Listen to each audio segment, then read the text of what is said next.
parting words of wisdom. Just want to say, guys, it's been a pleasure being with you, and I also want to express a great deal of appreciation to your teachers. I've had groups that haven't taken the educational element of this tour seriously.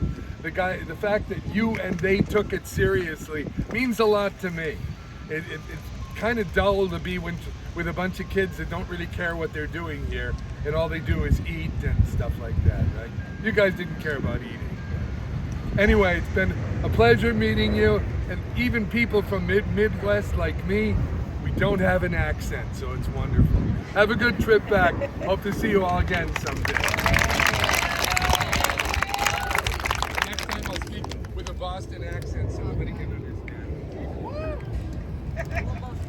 All right. So how many of you, this was your first time traveling without your parental units? Okay, a few. Some of you brought your parents with you and your grandparents. That's cool too. Was it anybody's first time on a plane? First time on a plane without your parents? We got more hands for that, yeah. Who ate a food that you hadn't tried before? Pizza. Okay. Did anybody talk to somebody out and about that wasn't from your school? Yeah. Okay. You guys. Us, yes, besides us. I mean, but we count too, actually.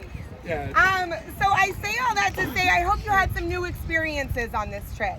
I hope there were some things you were looking forward to that we met your expectations. I hope you had some things that were surprising as well.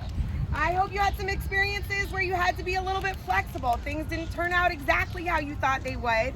And I say that to say, for me, travel has been a really big part of my story. I ended up making a career out of it. But I think it's important for all of us to get a little bit of that travel bug, because I think when you travel, and it doesn't have to be far, right? It can be the next town over, or even a part of town that you don't normally go to. Try a new food, do something new. I think when you step outside of your comfort zone in learning about something new, you also learn about yourself. And so I hope that this is a little bit of that process for you. I hope you continue to step outside of yourself when you have the opportunity to do so. I hope you had a lot of fun on this trip. I know that we've had some pretty powerful moments, some good learning experiences. And just like Tim said, I truly appreciate the effort that each of you put into this before you got here. It really allows us to do the best that we can while we're here, and show you as much as we can in the time that we have. I know it's a whirlwind trip. I hope you also saw some things that you're like, ooh, that was not enough, and you come back and see us here in our nation's capital, your nation's capital. This is America's front yard. This is our space. So please come back, and I hope you had an amazing trip. Safe travels home.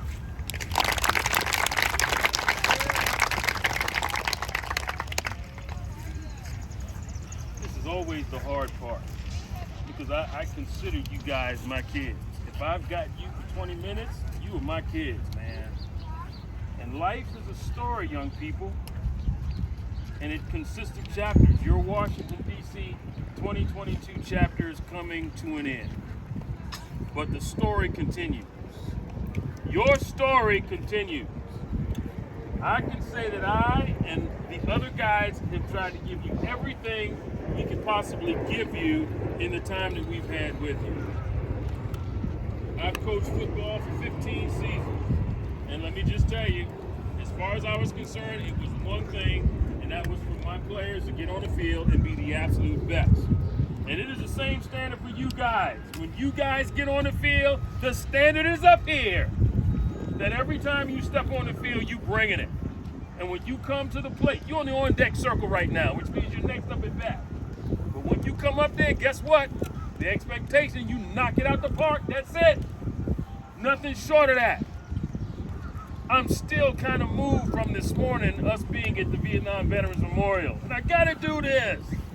Mr. Lloyd, where are you, sir? 47 years late, welcome home, sir.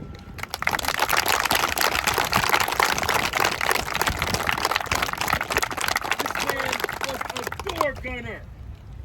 His life expectancy was 30 minutes. 30 minutes. And he made it through. Man, I'm telling you, man, life can be difficult sometimes. But how do you go to that helicopter every day and say, I'm going to do this mission and come back?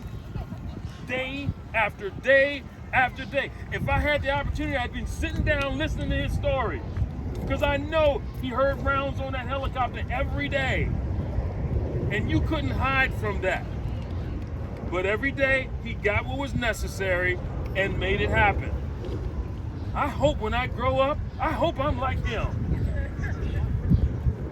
3 things, young people, if you're going to be successful, these 3 things you must have. First of all, you must always maintain your character.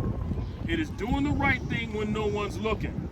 Or it's easier to do something else, but doing the right thing all the time, day in and day out, oh, that takes something.